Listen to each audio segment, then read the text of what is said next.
Hello and thanks to everybody who's watching. This is the second part of an alternative story of Zoro getting into the Demon Slayer's world. I hope you'll enjoy this video and don't forget to like, share and subscribe to the channel, as it is the biggest motivation for us to make more content for you. And you're welcome to comments below, where you can share your opinion on this one. Sanemi called for Hotaru Haganezuka and asked him to forge blades for the stranger.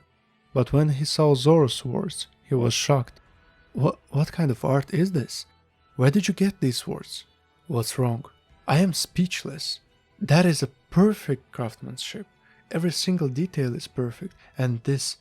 What kind of blade is this, Zoro-san? Be careful with it. This is the Sandai Kitetsu. It is cursed, yes, I can sense it. It's a very dangerous blade, not everyone can handle it. You know too much, old man.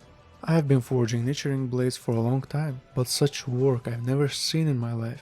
I would give anything to meet the person who forged them.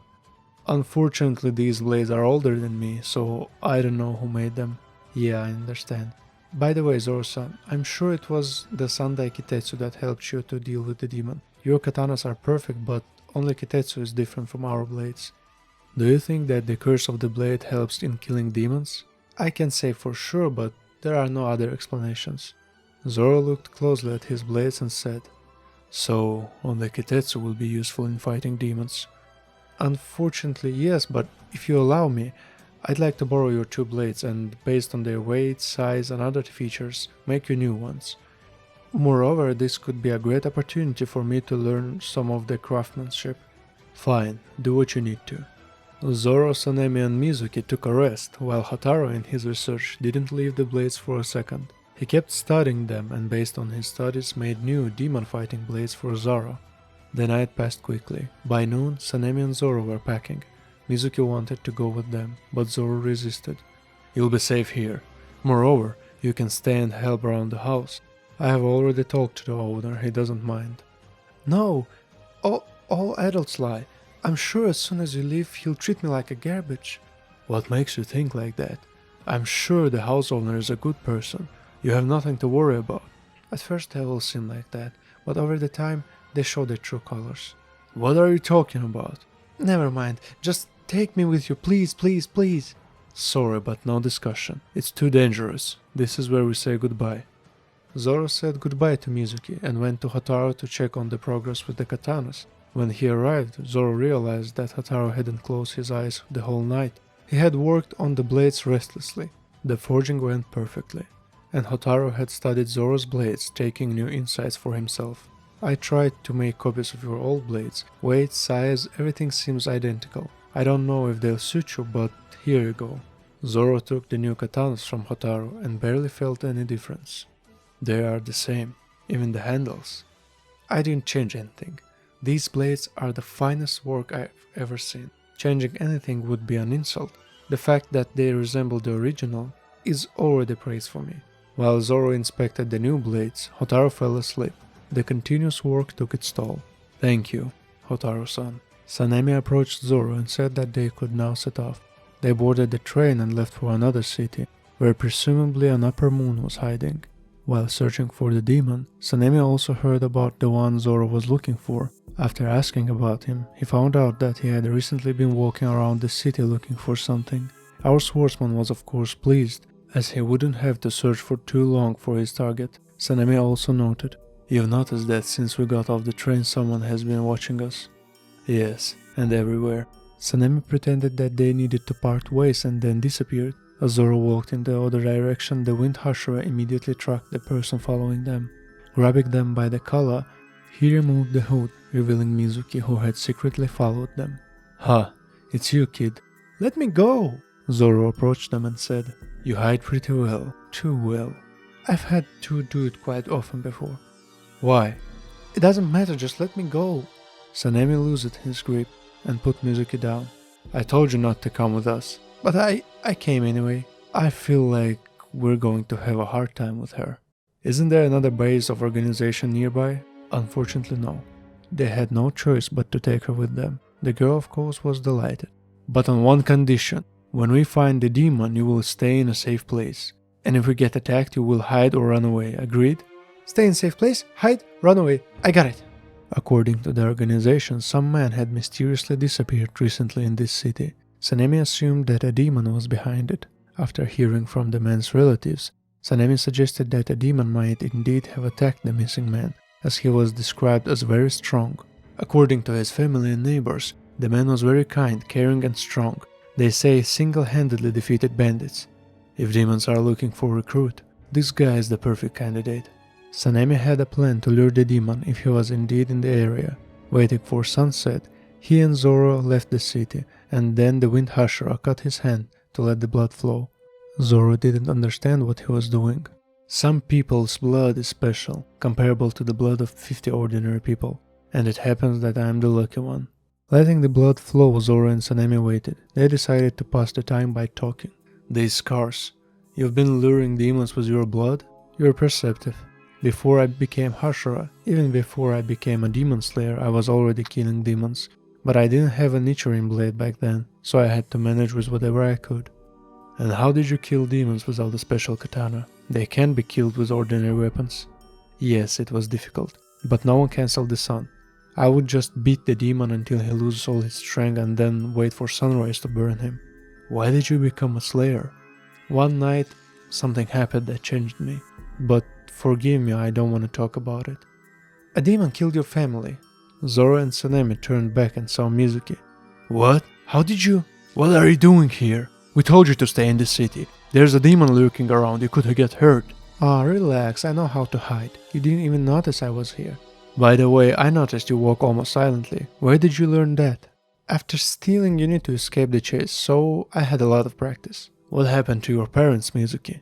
It happened several years ago. A demon attacked our house. He killed my dad and mom, and when it was my turn, a slayer saved me. That's when I learned about demons and those who kill them. People think demons are just made-up myth. You had no relatives who could take care of you then? I did, but to my uncle I was just a laborer. He was always drunk, and when he had nothing to drink he blamed me. He said I wasn't working enough. He used to beat me every single day. That's how I started hiding. You've been through a lot. But not as much as you. Please, tell me, what happened to you? Reluctant to speak, Sanemi held a pause for a long time. Zoro and Mizuki watched him. Come on, tell us. Sanemi, with a hollow look in his eyes, turned towards them and said, My mother became a demon, and I had to kill her to save me and my brother. The spark in the child's eyes faded away. Zoro placed his hand on her head and said, Forgive her, she's still a child. Since we all have shared, tell us about yourself, mysterious swordsman with 3 katanas. Zoro thought for a moment and decided to share as well. I haven't had such tragic situations as you. In my childhood, I had a friend. She was the daughter of the head of the dojo where I trained. As a child, I had already become strong enough to defeat adults. However, I could never beat Kuina. But soon after, she died in an accident, and I swore to her that I would become the greatest swordsman in the world. Zoro, someone is approaching at high speed. Sanemi immediately ran and hid. Yes, and it's definitely not a human. Something jumped out of the bushes and attacked Sanemi in an instant. What a wonderful blood! Sanemi parried the demon's attack and said, Zoro, it's definitely him. Yes, it's Iwao, the missing person. I am no longer Iwao. I am destined to become a new upper moon. Zoro quickly attacked the demon and cut off his arms. Iwao in turn used blood magic and jumped off. I haven't drunk human blood yet, but I couldn't imagine it would be this good. Zoro drew one blade and together with Sanemi prepared for battle. Wind-breathing, first form, dust-whirling cutter. Zoro turned towards Sanemi in surprise. It was his first time seeing someone use breath techniques. Sanemi then swiftly attacked the demon. Iwao deflected the attack with his scythe and noted the Wind Hashira's speed. Zoro also attacked Iwao, and the demon struggled to withstand his onslaught. What's with this guy? He is monstrously strong. Zoro broke through Iwao's defense and slashed his torso with his katana. Zoro, you need to cut off his head. That's the only way you kill a demon. The wound Zoro inflicted on Iwao healed instantly. Amazing! I can heal such a wound in an instant. Sanemi and Zoro attacked the demon together. The essence of Iwao's blood magic was that he created additional arms and scythes for himself. His defense was nearly perfect. He could create as many arms and scythes as he wanted. However, Sanemi was no slouch either. Third form, swaying in the wind trees. Sanemi created gusts of wind that restrained the demon's movements. Second form, wind purifying claws. The Hashira raised his sword above his head and then he made a vertical strike downward, creating 4 wind blades like claws, tearing through the demon's flesh. The wounds were serious, but only for a human. Iwao also healed these wounds. Fool! Your attacks are like mosquito bites. I don't care about them, haha. Zoro made an upward strike. He intended to decapitate the demon with one blow. This one is faster, but I'll manage to parry his attack. Iwao blocked with scythe, but it didn't stop Zoro's strike. The swordsman broke the scythe with one swing and sliced the demon. Due to the scythe, the katana's trajectory changed, and Zoro cut Iwao's body in half. Both Sanemi and the demon were shocked by that. He didn't even use breathing techniques. What was that? Is he even a human? No way, a human can't be this strong. Iwao used blood magic to throw his scythe in different directions, trying to disorient the enemy while he regenerated. One of the thrown scythes hit a tree where Mizuki was hiding. The demon noticed her and decided to use her. He barely took a step towards her when he heard, "Don't even think about it." These words sent a chilling cold through the demon. Wait, did I just get scared? Did I fear a human? Zoro stood in front of Iwao, completely blocking his path to the girl. Listen, One-Eyed, do you know the greatest part about blood magic? Iwao smiled and added, it grants you so many different abilities. Iwao controlled a scythe next to Mizuki remotely. I wanted to save this trick for one of you, but I have no choice. Other scythes flew towards Zoro and Sanemi. He also created new ones to delay the green-haired swordsman. They definitely couldn't parry all the attacks and protect Mizuki at the same time. The demon also charged towards the girl. Damn, if I dodge them all I won't make it to save Mizuki from the demon and the scythe. Force form, rising dust storm. Sanemi used the wind to deflect scythes aimed at him and jumped towards Mizuki. He couldn't use breath techniques as it would harm her. The only solution that came to Sanemi's mind was to protect the girl with his body, and that's exactly what he did. The scythe pierced the Hashira, saving the girl. Sanemi-san, you... I'm fine. Can you run? Sanemi barely turned around when Iwao grabbed her. Zoro got rid of the scythe and saw that Sanemi was injured. You're indeed strong. Don't follow me. If I sense you, she's dead. Iwao grabbed Mizuki and fled with her. Zoro ran to Sanemi to check on him. Surprisingly, there was no blood. The vital organs were not damaged. I'm fine. Go after him. I can handle this wound. Sorry, I can't go with you right now. If he senses my blood, he'll kill her instantly. Are you sure you don't need help? Just go. Save the girl. I'll catch up with you soon. Sanemi understood from the look on Zoro's face that he didn't know what breathing techniques were. Of course he hid that he is surprised, but he realized how strong the green-haired swordsman would be when he unlocked his power, considering what he is already capable of. Zoro ran after the demon, thinking to himself, what's wrong with me? I used to be faster and stronger. Is it because of that masked guy? Did his fruit affect me? Or is it the local environment affecting me? I must concentrate. Zoro followed the demon's tracks while Iwao had already reached his lair. Here we go, so I don't need you anymore. I think I'll just eat you. Mizuki's attempts to escape the demon were futile, and suddenly a voice sounded behind them. What's going on here?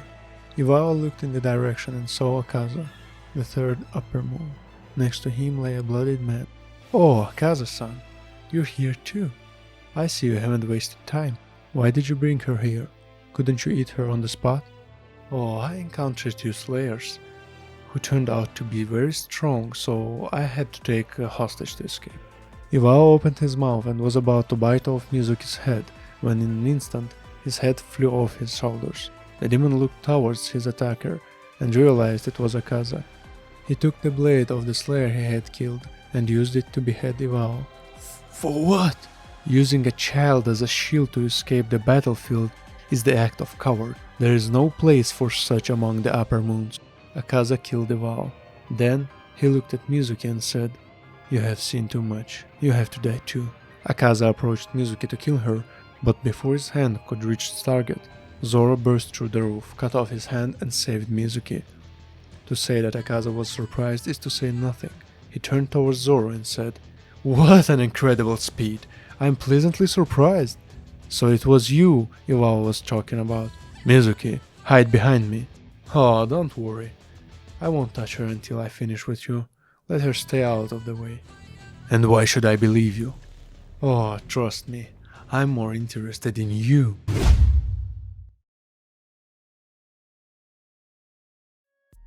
Well, that's the end of second part of this story. Thank you for watching. I hope you enjoyed it. I hope you will not forget to like, share, subscribe.